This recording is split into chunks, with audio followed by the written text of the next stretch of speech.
সুপ্রিয় দর্শক আসসালামু আলাইকুম, কেমন আছেন আপনারা? নিশ্চয়ই ভালো আছেন। আজকের ভিডিওতে আপনাদের সবাইকে স্বাগত জানাচ্ছি। আজকে আমি আপনাদের সাথে খুবই গুরুত্বপূর্ণ একটা টপিক নিয়ে আলোচনা করব। সেটা হচ্ছে বাচ্চাদের মুখে অরুচি কেন আর মুখের রুচি ফেরাতে কি করবেন। তাহলে চলুন মূল ভিডিওতে যাওয়া যাক। আমরা সব মায়েরাই চাই আমাদের বাচ্চারা একটু নাদুস নুদুস হোক, দেখতে তাদেরকে একটু সুন্দর লাগুক, ভালো লাগুক।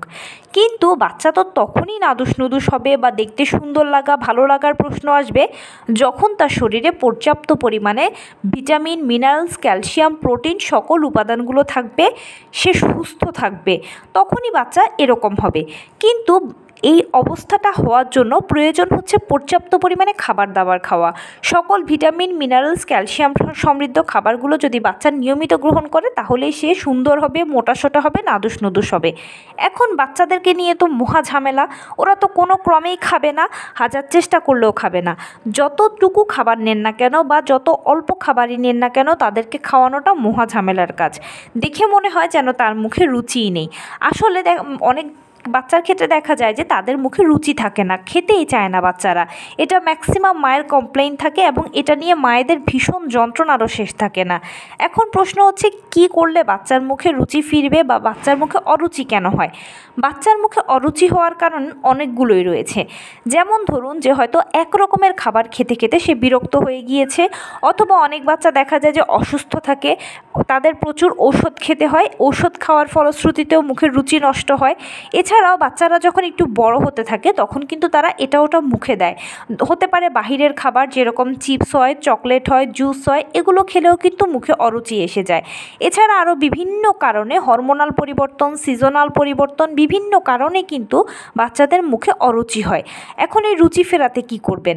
বাচ্চাদের মুখে রুচি ফেরাতে আপনাকে যে জিনিসটা করতে হবে, প্রথমেই বাচ্চার খাবারের ব্যাপারে আপনাকে সচেতন হতে হবে। মানে হলো এক রকমের খাবার বাচ্চাকে সবসময় দেবেন না, চেঞ্জ করে করে বাচ্চাকে খাবার দেবেন। ঘুরিয়ে ফিরিয়ে বাচ্চাকে আপনি খাবারগুলো যখন দেবেন তখন বাচ্চার মুখে রুচি ফিরবে।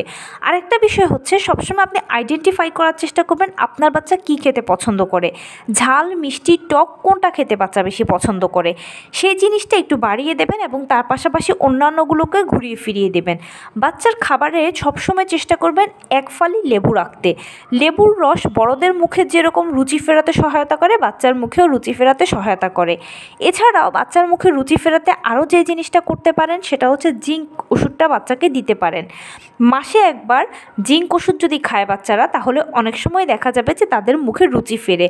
আর তাছাড়াও যে পুষ্টির যদি কোনো ঘাটতি থাকে সেটাও জিঙ্ক ওষুধ পূরণ করতে সহায়তা করে। তবে জিঙ্ক ওষুধটা দেওয়ার ক্ষেত্রে অবশ্যই আপনারা আপনাদের ডাক্তারের পরামর্শ নিয়ে নেবেন। নিজে থেকে বা অন্যের কথা শুনে বা ফার্মেসিতে জিজ্ঞেস করে জিঙ্ক ওষুধ দেওয়াটা উচিত নয়। কারণ কি, ওষুধেরও একটা সাইড ইফেক্টস থাকে। তাই এই জিঙ্ক ওষুধটা কখন কোন সময় আপনার বাচ্চাকে দিলে অ্যাপ্রোপ্রিয়েট হবে, এই জিনিসটা অবশ্যই আপনি আপনার ডাক্তারের সাথে যোগাযোগ করে নেবেন। আর জিঙ্ক ওষুধ কিন্তু খুব বেশি খাওয়ানো যায় না। এটা যদি আপনি খুব বেশি খাওয়ান তাহলেও ক্ষতি আছে। এছাড়া অনেক সময় বাচ্চাদের কৃমির সমস্যা হলেও কিন্তু মুখে অরুচি হয়। তাই আপনি বাচ্চাকে বছরে একবার কৃমির ওষুধ দেওয়ার চেষ্টা করবেন। তাও আপনার বাচ্চার সাথে আপনার ডাক্তারের সাথে যোগাযোগ করে অবশ্যই এটা চেষ্টা করবেন। অনেকে করেন কি যে অমুককে জিজ্ঞেস করে, তমুককে জিজ্ঞেস করে, ফার্মেসিতে জিজ্ঞেস করে বাচ্চাদের জন্য ওষুধ কিনে বা বাচ্চাদেরকে ওষুধ খাওয়ায়, যেটা করাটা একদম উচিত নয়। কারণ মনে রাখবেন, এক একজন বাচ্চা এক এক রকম, তাদের গ্রোথ এক এক রকম, শরীরের হরমোন নিঃসরণের ধরন এক এক রকম। তাই আপনার বাচ্চার আসলে কোনটা কী সমস্যার জন্য হচ্ছে নাকি কোনটা স্বাভাবিক সমস্যা, সেটা শুধুমাত্র ডাক্তার চেকআপের মাধ্যমেই বলতে পারবে। আর প্রপার চেকআপের মাধ্যমেই কিন্তু ডাক্তার আপনার বাচ্চাকে যখন প্রপার মেডিসিন প্রেসক্রাইব করবে এবং সে মতে যদি আপনি চলেন ও মেডিসিনটা বাচ্চাকে সময় মতো দিতে পারেন, তাহলে ইনশাল্লাহ যে কোনো ধরনের সমস্যা, সেটা ছোট হোক বড় হোক, সহজে ওভারকাম করতে পারবেন আর বাচ্চাকে নিয়ে আপনার টেনশন করতে হবে না। তো এই ছিল আজকের ভিডিও। কেমন লাগলো বলুন? যদি ভালো লেগে থাকে ও হেল্পফুল হয়ে থাকে তাহলে প্লিজ লাইক, কমেন্ট, শেয়ার করতে একদম ভুলবেন না। আর সেই সাথে আমার চ্যানেলটিকে সাবস্ক্রাইব করার বিনীত অনুরোধ রইল।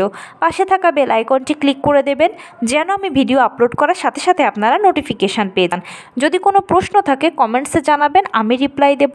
প্লাস যদি কোনো পরামর্শ থাকে যে কোন বিষয়ের উপরে ভিডিও বানালে আপনারা উপকৃত হবেন সেটাও জানাবেন। আমি আপনাদের পছন্দের সর্বোচ্চ প্রায়োরিটি দেব।